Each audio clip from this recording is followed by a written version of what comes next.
Muito bem, estamos de volta com o nosso BH Todo Dia e eu quero falar de cinema aqui agora. Vou começar com o Maico, que está aqui do meu lado. Maico, você gosta de cinema? Muito, bastante. Vamos lá, um filme que marca a sua vida, assim. O Conde de Monte Cristo. Olha, cara, por quê? Eu já devo ter assistido esse filme umas 9 vezes no mínimo. É mesmo? É aqueles filmes que a gente fala junto com o ator, você sabe, até o... Cara, isso é muito legal.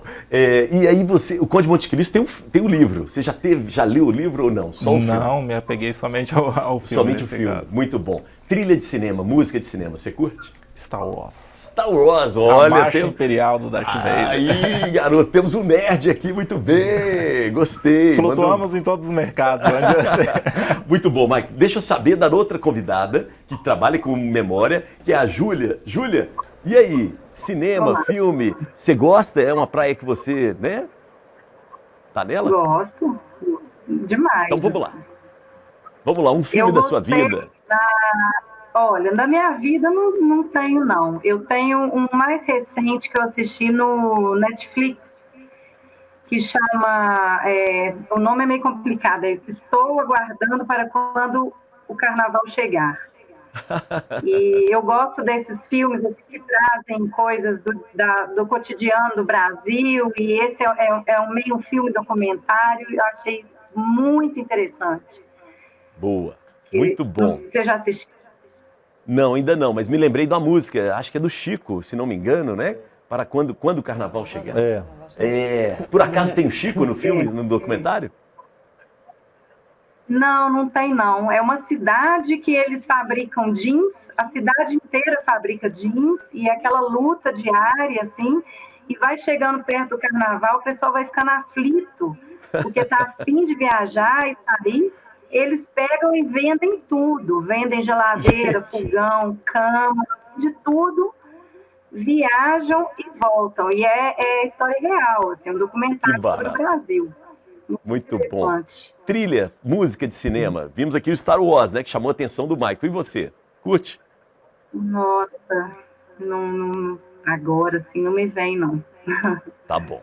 Então segura aí. Que você vai lembrar já. Sabe por quê? Porque os dois estão com esse projeto maravilhoso. Eu queria, antes de falar do projeto, a gente pode fazer uma música que esteja no projeto? Exato. Que música que nós vamos ouvir? Então, a gente vai fazer Quizás, Quizás, Quizás. Nossa! Que é um bolero, né? Assim, ela entrou dentro da trilha do filme do Almodóvar, que é Má Educação. É isso. E é um filme que estava nas salas, se não me engano, a partir de 2010. E é uma música que marcou época, né? Assim, e o cinema do Almodóvar é um cinema muito forte, né?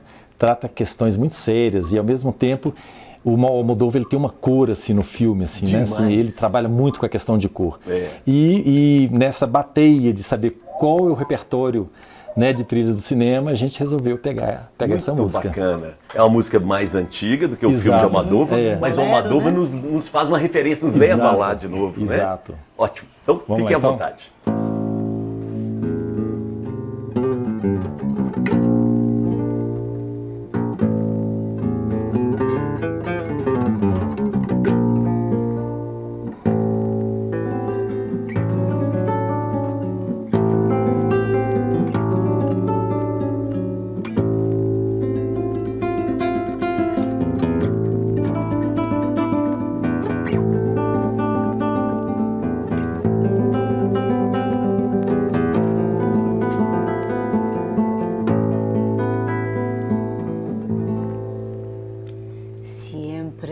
Que te pregunto que cuándo, cómo y dónde, tú siempre me respondes quizás, quizás, quizás. Y así pasan los días y yo desesperando y tú contestando quizás, quizás, quizás. Estás perdiendo el tiempo pensando, por lo que más tú quieras. ¿Hasta cuándo? ¿Hasta cuándo?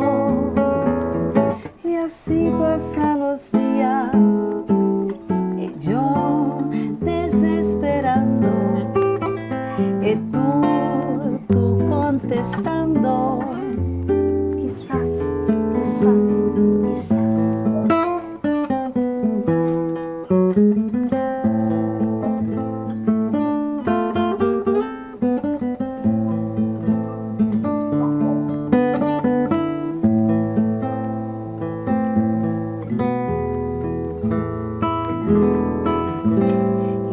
Pasan los días y yo desesperando y tú contestando, quizás, quizás, quizás. Estás perdiendo el tiempo pensando, pensando, por más que la tú quieras.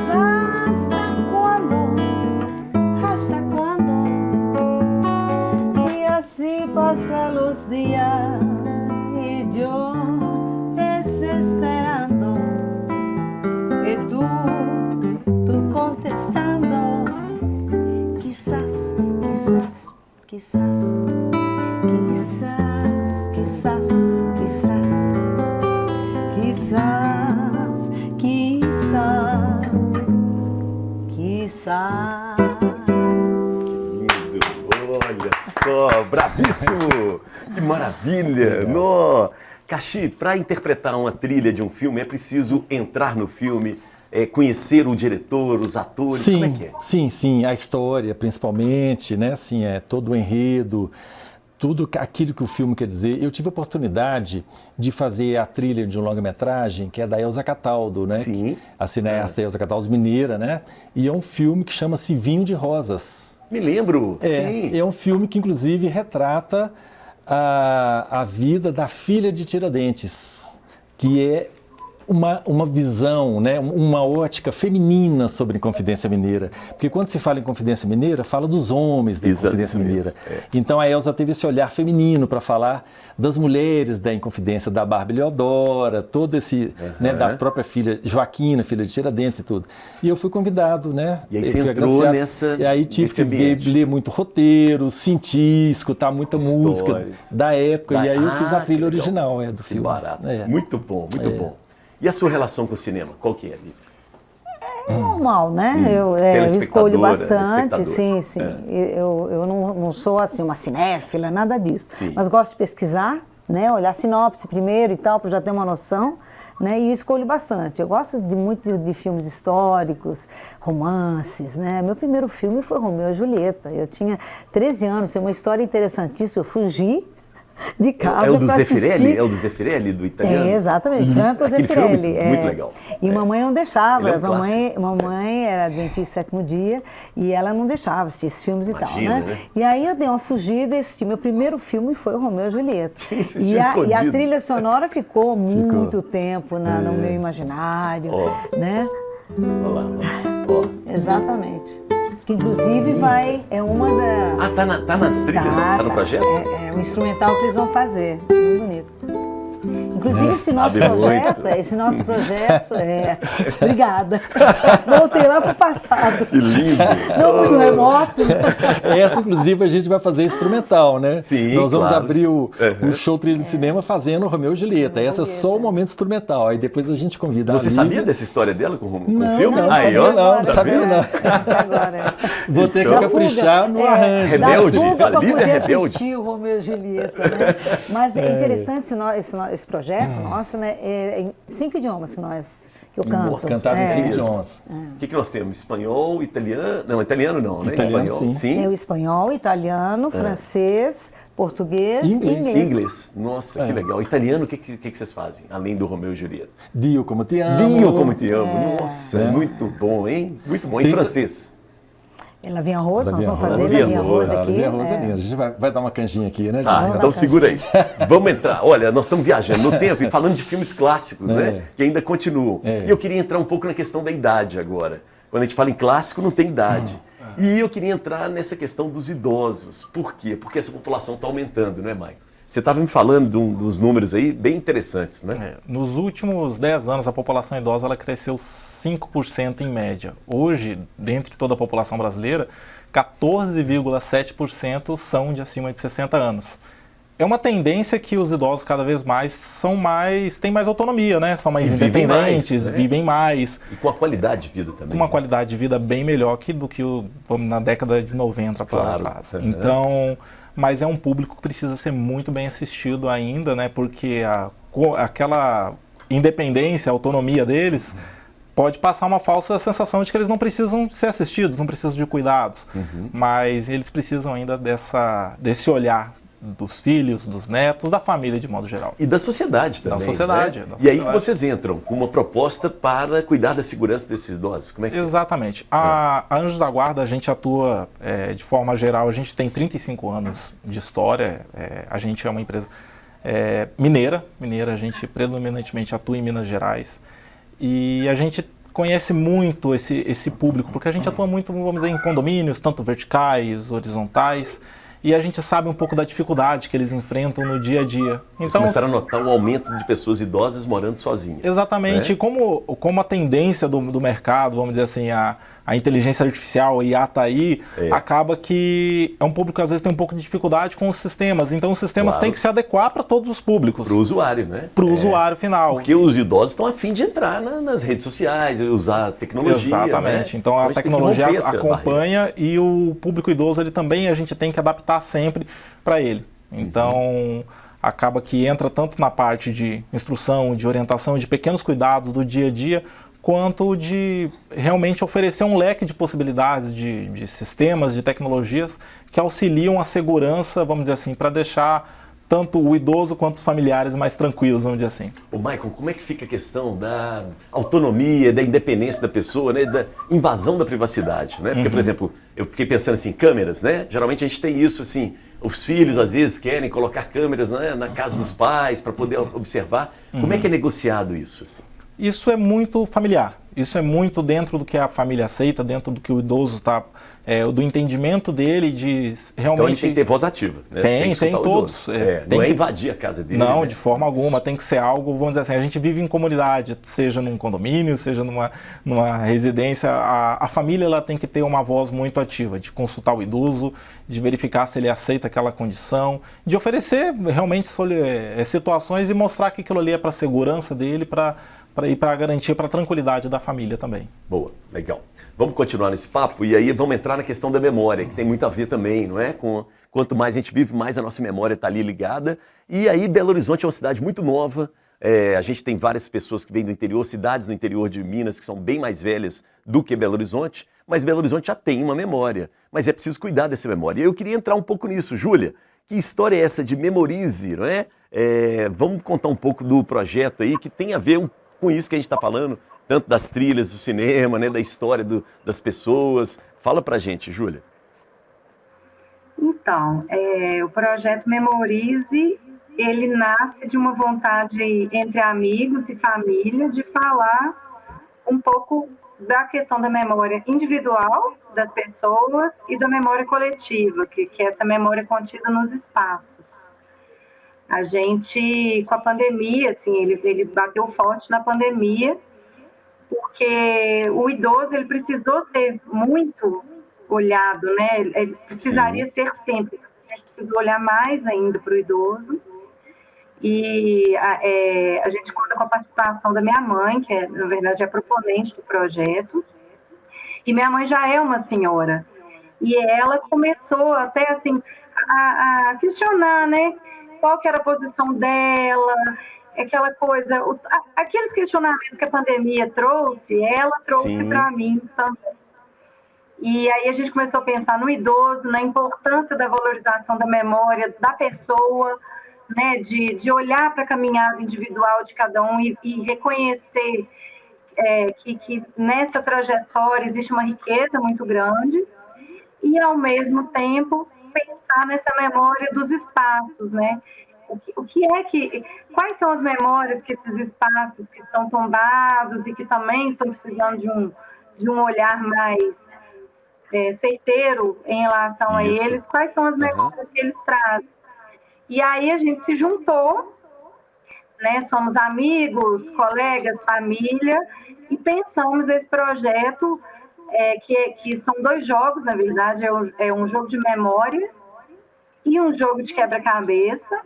Nós fizemos o jogo voltado para a terceira idade, então, assim, tamanho das peças, o formato, os materiais e tudo, o que seria adequado para esse público de terceira idade.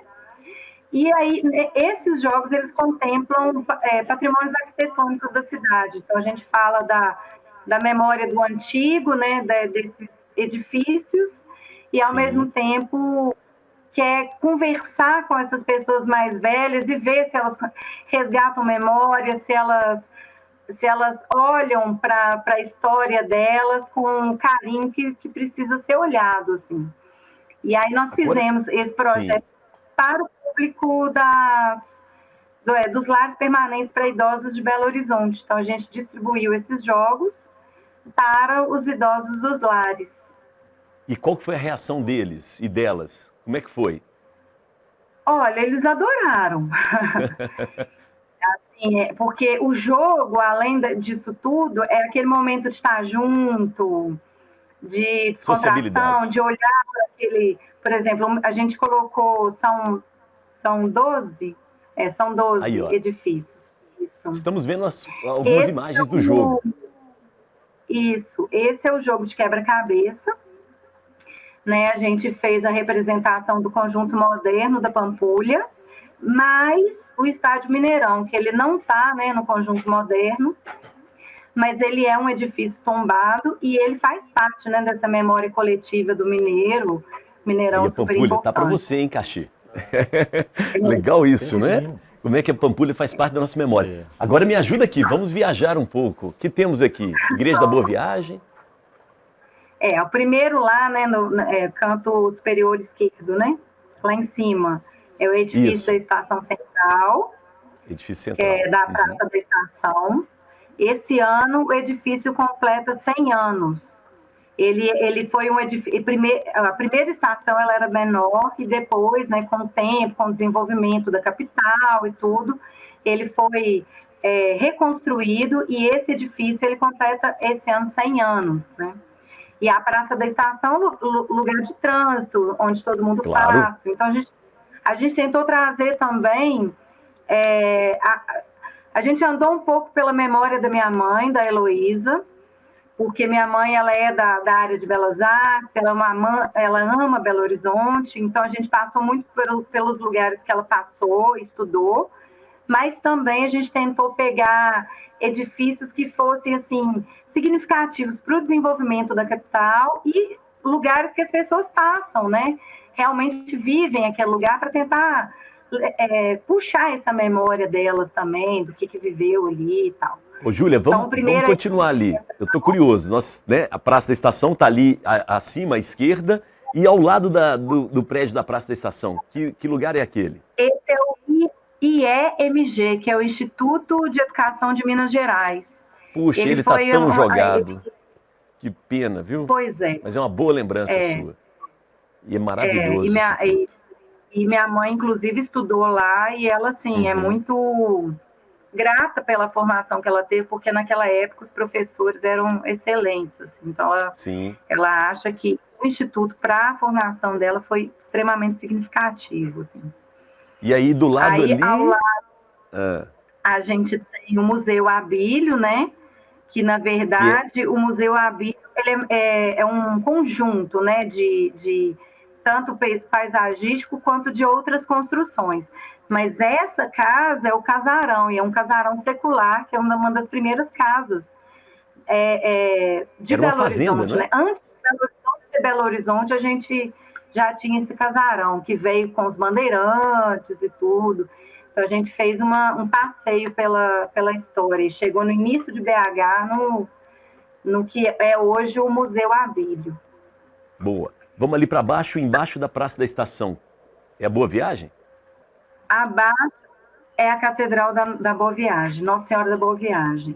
Sim. Que também assim, sofreu várias modificações. E ela está, não nesse formato, né? Quando era o início de Belo Horizonte, ela era um centro de encontros, né, de convivência, assim, a igreja, a capela, ela é muito significativa para o mineiro, né? Então a gente quis colocar ele, e além de tudo a gente achou interessantíssimo, assim, a imagem dela, né? Porque a gente quis pegar também edifícios que fossem diferentes uns dos outros, para na hora do jogo também facilitar o reconhecimento, né? A gente trazer peças que fossem um pouco diferentes umas das outras. Depois a gente vai para a Praça 7, não é? Ali? A Praça 7 é o Cine Teatro Brasil, né? Que maravilhoso, tá aí. O maior cinema do Brasil durante muito tempo. Né? Pois é, e lá, assim, ele, no início, quando ele é de 1932, ele já é da sua geração mais moderna, né? BH se transformando, né? Já é uma nova capital e tudo. E ele é um dos edifícios que as pessoas no início subiam lá no alto para poder ver BH. Não tinha esse de prédio, a fonte era outra coisa, completamente diferente. E ficou fechado muito tempo. Eu pensei que a gente ia perder esse edifício, inclusive. Recentemente, tanto do restaurante quanto do café, e ficou lindo. Perfeito. E parece que está utilizando lá em cima para festas. Estão, assim. O prédio voltou a Você está por dentro também, hein, rapaz? Muito bom. E vamos fechar com o último desenho ali pra gente, Júlia? Esse eu quero ver se vocês adivinham. Caramba! Deixa eu ver se tem alguma pista aqui. Está ali perto da praça, faz parte ali do conjunto da Praça da Liberdade. Aqui, ó. É isso. É ali na Praça da Liberdade, que a Lívia conhece bem, né, Lívia, que você gosta. Mas me parece que é o prédio da biblioteca, não é? Exatamente. É o prédio da biblioteca de Niemeyer também, né? Uhum. Isso. É do ela Niemeyer, chama né, Luiz de Bessa. Isso. Luiz de Bessa. Muito bom. Ela foi um antigo serpentário e depois transformou-se em biblioteca. Aí são os idosos usando, né, o jogo, que é Isso. É a carta de memória, assim, né? quando a gente fez o projeto, a gente entrou em contato com os lares antes de fazer, para saber quais eram as necessidades, se realmente seria interessante, né? Porque além dessa questão mais assim de trazer essa memória mais pessoal e tudo, se realmente esses jogos poderiam auxiliar na continuidade do desenvolvimento. E aí a receptividade foi ótima e os psicólogos, né, os responsáveis pelas instituições estão usando, estão agradecendo e estão pedindo mais. Boa, estão muito falando bom, que tá parabéns. Faltando. E a gente agradece também, porque é a memória de Belo Horizonte sendo trabalhada. Muito bom. Vamos fazer o seguinte, nós vamos para o intervalo e daqui a pouco a gente volta, né, já no último bloco do nosso programa, que é o BH Todo Dia. Intervalo, nossos comerciais, por favor, maestro.